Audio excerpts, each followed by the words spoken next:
नमस्कार, मैं रोशनी Khanduri. JP world TV देख रहे हैं आप, और इस वक्त मैं हूं देहरादून की बहुत ही खास जगह पर, यानी कि गांधी पार्क, जहां से अक्सर कुछ न कुछ खास खबरें हम आपको दिखाते हैं। और आज देहरादून का मौसम काफी सुहाना है, गर्मी से लोगों को राहत मिली है और आज बादल यहां पर आए हुए हैं। लेकिन इससे हट करके कुछ और मैं आपको दिखाने वाली हूँ। आज जो है एक खास शख्स से मुलाकात करवाऊंगी। एक बार फिर से लाइव आई हूँ कुछ खास जानकारियों के साथ में जेपी वर्ल्ड टीवी पर।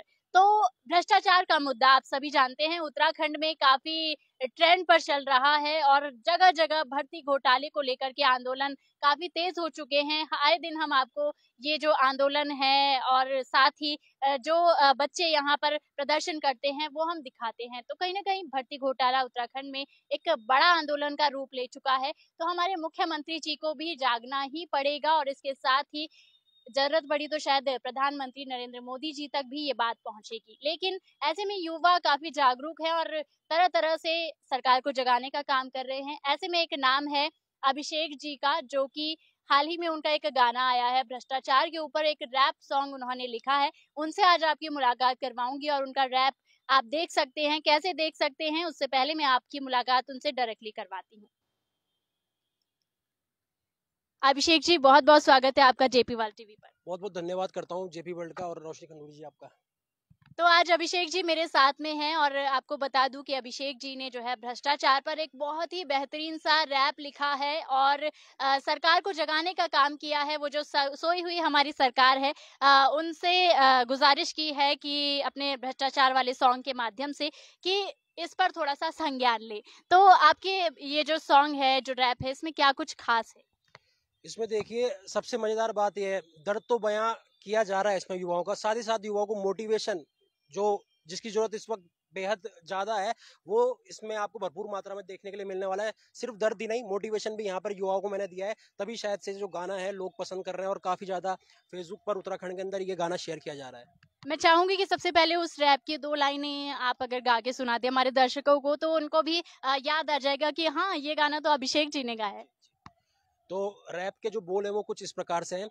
लौंडे लिख लेते सरकारी नौकरी की खोज में, वो ना जाने यहाँ बिकती हर पोस्ट है, दौलत है जिसपे बस उसी की मौज है। तुम अब भी सवालों का हल लो सोच रहे, तैयारी सालों की, मोटी किताबों की, बड़े अरमानों की, मुश्किल सी राहों की, इनके ये ख्वाबों की कैसे नैया ये पार होगी। हमें बता दो जी क्या है सही क्या है गलत, पैसों से कोई ले गया मेरा हक फिर कहते हैं ये कुछ भी कहो मत, पर आज तेरा भाई बोलेगा सच। हाँ, कितना तू खाएगा, कितना कमाएगा, जो तूने बोला बेटा वो ही तो पाएगा, कितनों का फ्यूचर तू डुबाएगा, इंसाफ के तराजू से बच नहीं पाएगा। तो ये रैप आपने सुना, और वाकई में काफी दमदार रैप है। और अभी हाल ही में हमारे उत्तराखंड से जो है हसल में भी एक लड़का गया है, हल्द्वानी का आई थिंक वो लड़का है। तो रैप का ट्रेंड भी उत्तराखंड के युवाओं पे सर चढ़ के बोल रहा है। और रैप आपने कब से शुरू किया था वैसे, और क्या कुछ खास बात होनी चाहिए जब हम कोई रैप लिखते हैं? देखिए रैप की जो शुरुआत थी वो मैंने अपने स्कूल टाइम से करी थी, और जो मेरा पहला रैप था वो भी समाज के ऊपर ही था। उस गाने का नाम था क्या क्या हो रहा है इस दुनिया में।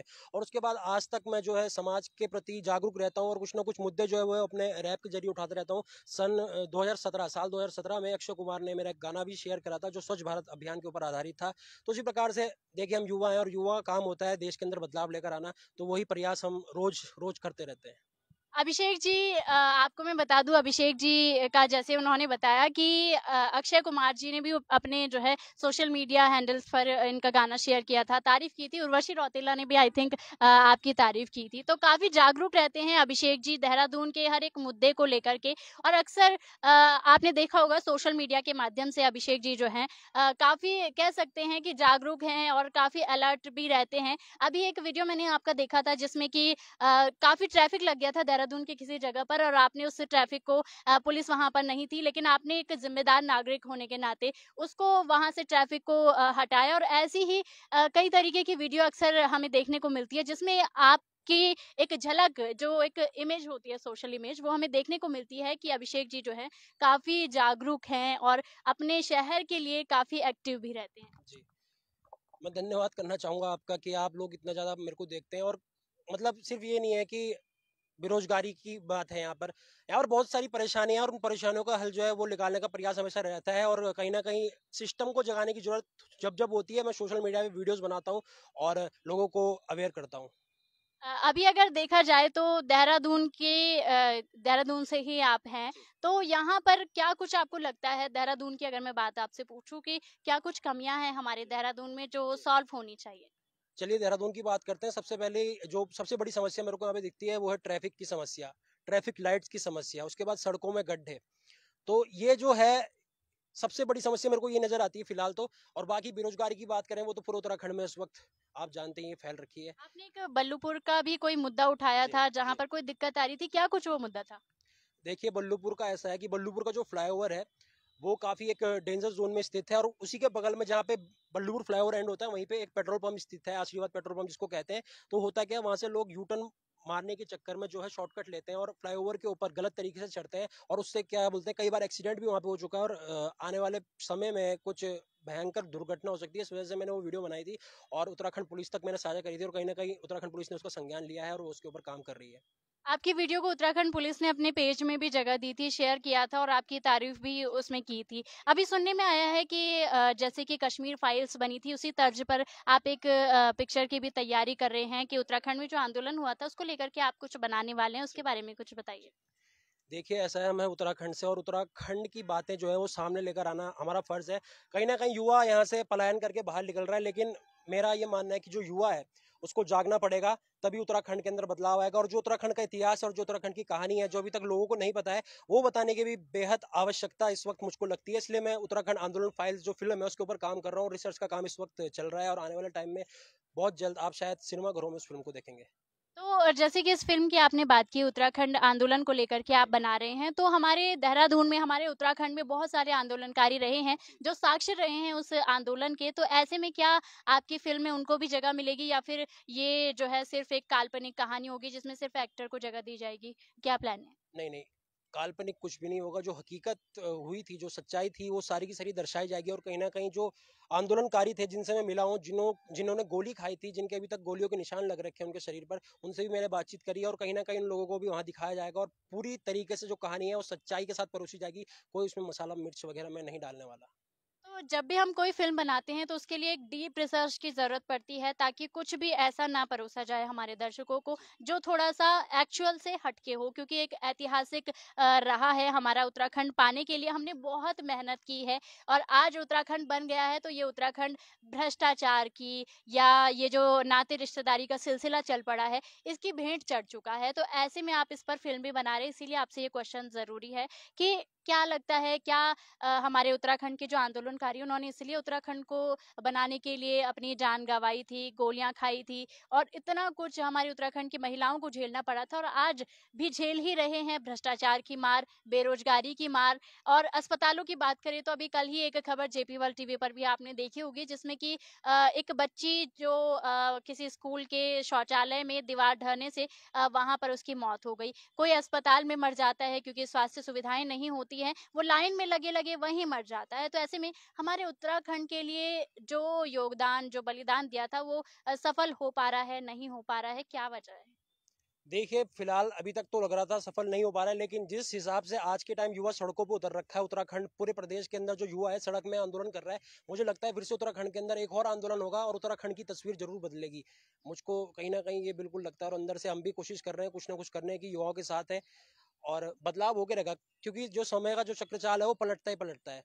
भले 21 साल आज हो गए उत्तराखंड को अलग हुए हुए उत्तर प्रदेश से, और कहीं ना कहीं बहुत सारी परेशानियां जिनकी आप बात कर रहे हैं, हॉस्पिटल की परेशानियां हैं, महिलाओं के साथ कई सारी दिक्कतें हैं हमारे पहाड़ों में। देखिए अब हम लोग तो बस अवेयर कर सकते हैं, बाकी काम सरकार को भी थोड़ा उस तरफ रुख करना चाहिए और देखना चाहिए, और हम लोग अवेयर ही कर सकते हैं। मीडिया हो गई, हम सोशल मीडिया इन्फ्लुएंसर हो गए, हम यही कर सकते हैं। बाकी सड़कों तक उतर गए हैं युवा, इससे ज्यादा हम क्या करें, आप बताइए। तो एक युवा आज की डेट में काफ़ी जागरूक है, तमाम वो कोशिश कर रहा है जिससे सरकार को जगाया जा सके। हर कोशिश युवा कर रहा है, युवा काफ़ी जागरूक हो चुका है और जागरूकता आपको गानों के माध्यम से, आंदोलन के माध्यम से दिखती रहती है। ऐसे में ये जो आंदोलन है, काफ़ी बड़ा रूप हमने देखा था परेड ग्राउंड से सचिवालय कूच जो अभी किया गया था यूकेएसएससी को लेकर के। आप भी वहाँ पर मौजूद थे, तो आपने भी साक्ष्य रह कर के वहाँ पर वो आंदोलन देखा। तो अगर अभी क्या लगता है, धामी जी, बॉबी परमार जी से अभी कल मिले थे, डायरेक्टली उनकी मुलाकात हुई है। तो क्या लगता है धामी जी, धाकड़ धामी जी इसका संज्ञान लेंगे, कुछ होगा या फिर हमें जो है प्रधानमंत्री नरेंद्र मोदी जी तक इसके लिए जाना पड़ेगा? क्योंकि कहीं न कहीं सुनने में जो है सूत्रों के हवाले से खबर ये भी है कि उनके ही क्षेत्र में खटीमा में सबसे ज़्यादा बैकडोर एंट्रियाँ हुई हैं, नाते रिश्तेदारी का जो हिसाब-किताब है वो खटीमा में सबसे ज़्यादा है। तो ऐसे में क्या लगता है धामी जी जो है अपना धाकड़ रूप दिखाएँगे या फिर हमें मोदी जी की तरफ रुख करना पड़ेगा?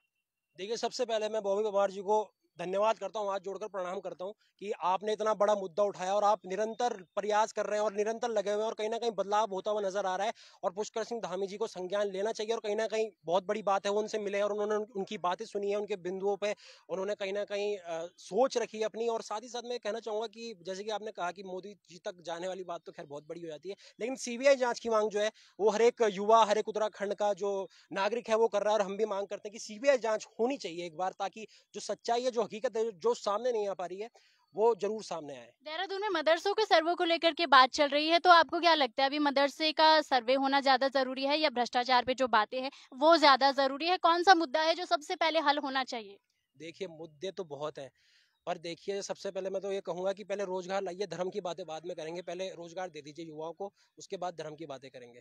चलिए बहुत-बहुत धन्यवाद आपने हमें समय दिया और इतनी सारी बातें हमारे साथ में की। जाते-जाते हमारे दर्शकों को क्या कुछ संदेश देना चाहेंगे? जैसे कि देहरादून के एक जागरूक युवा के तौर पर मैं आपको देखती हूँ, तो क्या कैसे जागरूक करेंगे हमारे दर्शकों को? क्या कुछ मैसेज देंगे? जागरूक करने से पहले आप सभी के लिए एक संदेश रहेगा, भ्रष्टाचार यूट्यूब पे सर्च कीजिएगा, वहाँ पे सबसे ऊपर आपको दिख जाएगा, भ्रष्टाचार उत्तराखंड लिखेंगे, सबसे ऊपर आपको दिखने वाला है। साथ ही साथ जागरूकता के लिए ये कहना चाहूँगा कि आराम से चलिए सड़कों पर, हेलमेट पहनिए और ट्रैफिक रूल्स का जो फॉलो करने होते हैं, हर ट्रैफिक रूल फॉलो कीजिए और बाकी जो है थोड़ा जागरूक बनिए और अपने लोगों के लिए आवाज़ उठाइए, मैं ये कहना चाहूँगा। धन्यवाद। धन्यवाद आप सभी का और धन्यवाद अभिषेक जी का भी कि बहुत सारी बातें हमारे साथ में की और ये भ्रष्टाचार पर गाना बनाया है और उत्तराखंड आंदोलन को लेकर के भी गाना बना रहे हैं। तो चलिए आगे भी आपकी मुलाकात ऐसे ही खास शख्स के साथ में करवाते रहेंगे। जेपी वर्ल्ड टीवी पर जुड़े रहिए आप और आगे भी बहुत कुछ खास आपके लिए लेकर के आने वाली हूँ। तो आप जेपी वर्ल्ड टीवी के इस वीडियो को ज़्यादा से ज़्यादा शेयर कीजिए और अगर कोई सजेशन हो आपके मन में कि ये मुद्दा उठाना चाहिए, ये बात होनी चाहिए तो आप कमेंट बॉक्स में ज़रूर बताइएगा और शेयर कीजिए। तब तक के लिए धन्यवाद।